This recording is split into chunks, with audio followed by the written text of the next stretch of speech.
अस्सलामुअलैकुम वरहमतुल्लाहि वबरकातुहू। 6 क्लास, कैसे हैं आप लोग? ठीक हैं। तो आज हम स्टार्ट ले रहे हैं यूनिट नंबर 8 इंट्रोडक्शन टू अलजब्रा यानी अलजब्रा का तारुफ। तो सबसे पहले हम देख लेते हैं कि व्हाट इज़ अलजब्रा। तो जो अलजब्रा है हमारे पास, ये मैथ की ही एक ब्रांच है, ठीक है, जिसके अंदर हम लोग लेटर्स और सिंबल्स को यूज़ करते हैं। इसका फर्स्ट क्वेश्चन है, find the values that satisfy the following statements, कि हमें कुछ वैल्यूज को फाइंड आउट करना है जो इन स्टेटमेंट्स को सेटिस्फाई कर रही हूँ, मीन्स जो इन्हें ट्रू कर रही हूँ।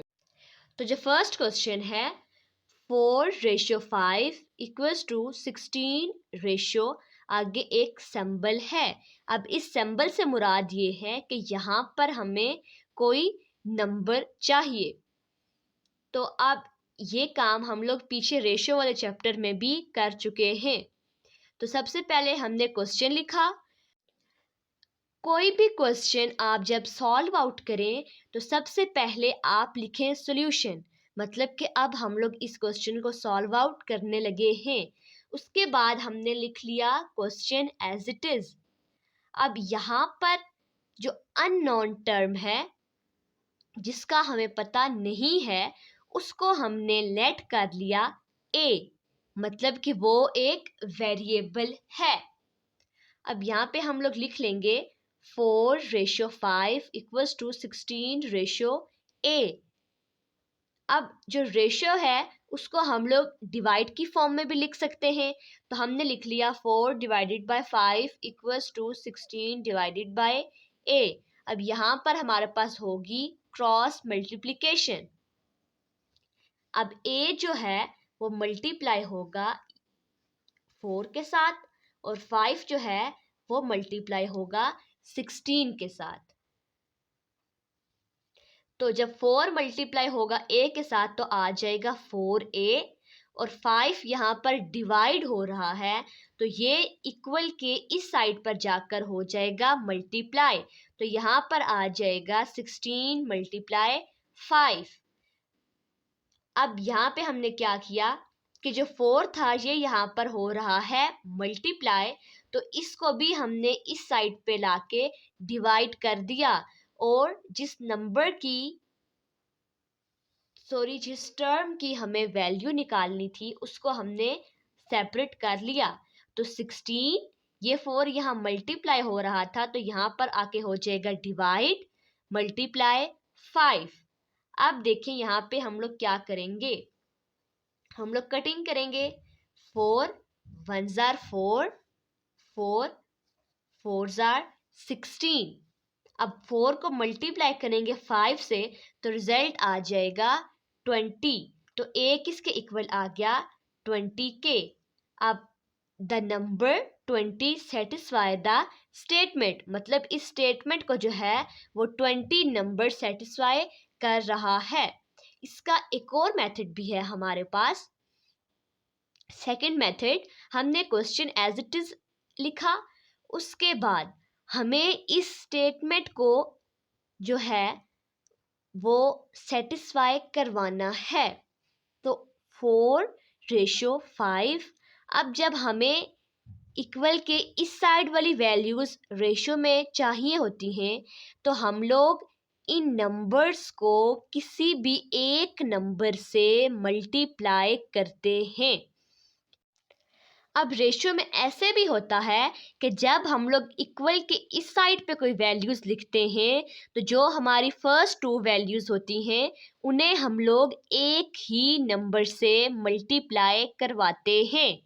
फॉर एग्ज़ाम्पल यहाँ पर 4 था तो हम लोग 4 को किसी एक नंबर से मल्टीप्लाई करवाएंगे तो जो रिज़ल्ट है वो इक्वल की इस साइड पर फर्स्ट वैल्यू आ जाएगी।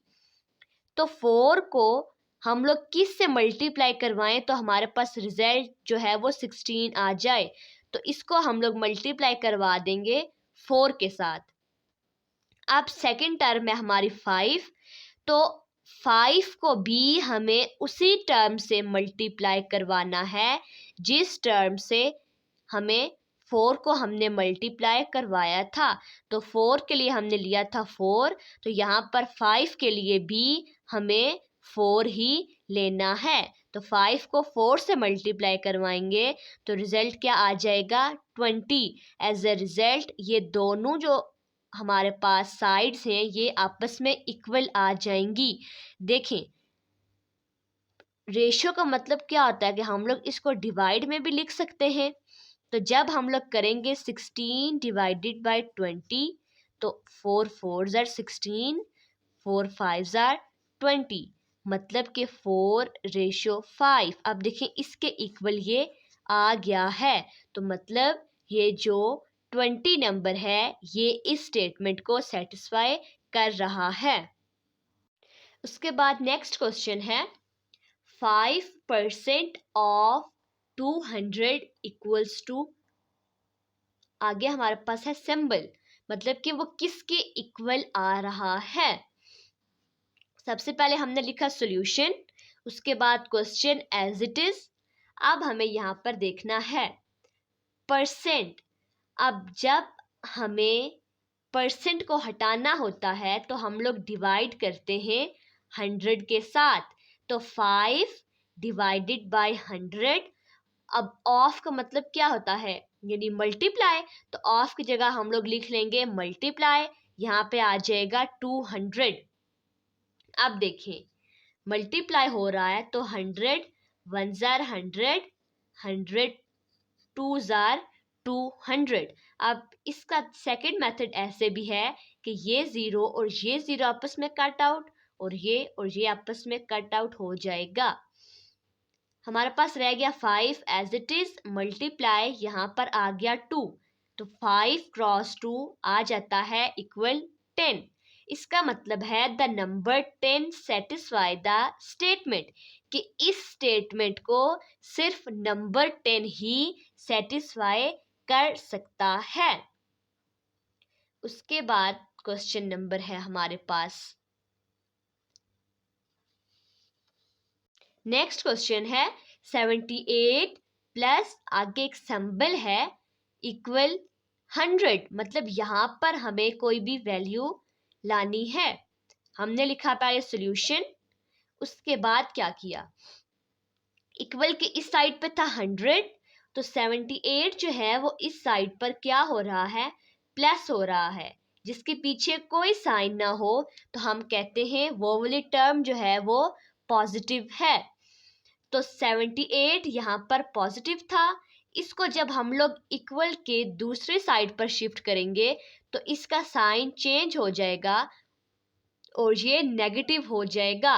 100 माइनस 78, तो 100 में से जब हमने 78 को माइनस किया तो आ गया 22। तो हम लोग लिखेंगे the number 22 satisfy the statement, कि इस स्टेटमेंट को जो सेटिस्फाई कर रहा है वो नंबर 22 है।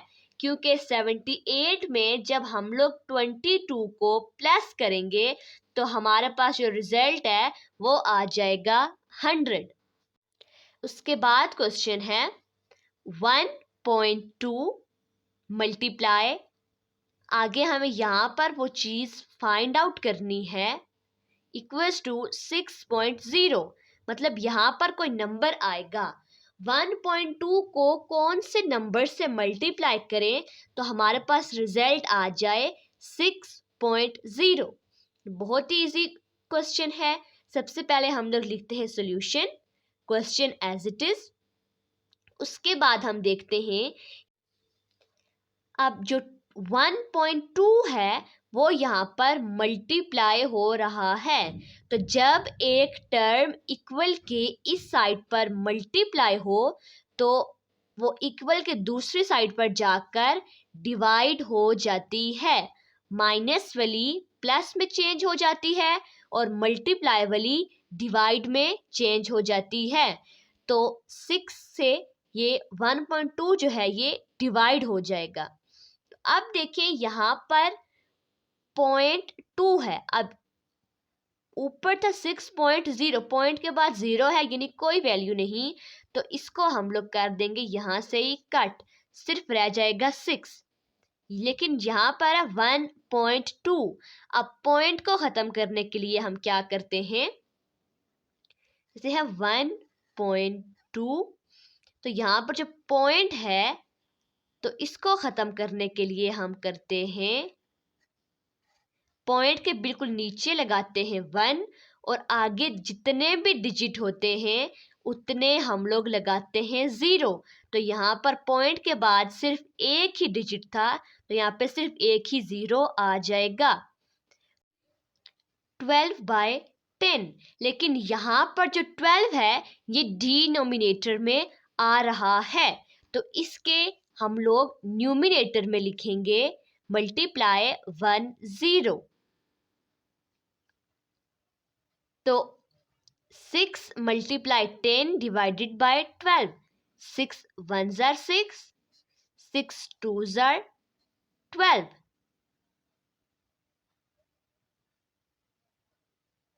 अब क्या आएगा, 2 1 जार 2, 2 5 जार 10, तो इसका आंसर आ जाएगा 5। The number 5 satisfy the statement, यानी इस स्टेटमेंट को जो नंबर 5 है वो सेटिस्फाई कर रहा है। नेक्स्ट क्वेश्चन है 3/4 मल्टीप्लाई, आगे फिर सिंबल है इक्वल्स 75, कि 3/4 को हम कौन से नंबर से मल्टीप्लाई करेंगे तो हमारे पास रिजल्ट 75 आएगा। सबसे पहले हमने लिखा solution, question as it is, उसके बाद हम लोग लिखेंगे 3/4, मतलब कि 3 डिवाइडेड बाय 4, 4 यहाँ पर डिवाइड हो रहा है, तो जब कोई चीज़ डिवाइड हो रही हो तो वो इक्वल की दूसरी साइड पर जाके हो जाती है मल्टीप्लाई। तो 3 एज इट इज और 75 मल्टीप्लाई विद 4। अब जो 3 है वो भी इस साइड पर मल्टीप्लाई हो रहा है, तो ये इक्वल के इस साइड पर जाके हो जाएगा डिवाइड, मतलब यहाँ पर 3/4 था, तो ये जब इक्वल के इस साइड पर जाएंगे तो ये रेसिप्रोकेट हो जाएंगे, 4/3 आ जाएगा। अब यहाँ पे हम लोग इसकी थोड़ी सी सिंप्लीफिकेशन करते हैं, 3 1 जार 3, 3 2 जार 6, 1 यहाँ पर 3 5 जार 15, 25 मल्टीप्लाई विथ 4, तो 25 को जब 4 से मल्टीप्लाई करते हैं तो रिजल्ट आ जाता है 100। The number 100 satisfy the statement, मतलब कि 100 नंबर ने इस इक्वेशन को सेटिस्फाई कर दिया है। इसके साथ ही हमारी जो एक्सरसाइज 8A है, इसका फर्स्ट क्वेश्चन कंप्लीट हो गया है। इंशाल्लाह बहुत जल्द मिलेंगे इनके नेक्स्ट क्वेश्चन के साथ। और अगर आपको वीडियो पसंद आई हो तो इसको लाइक, कमेंट और शेयर कीजिए। And don't forget to subscribe MSc math zone. अल्लाह हाफिज़।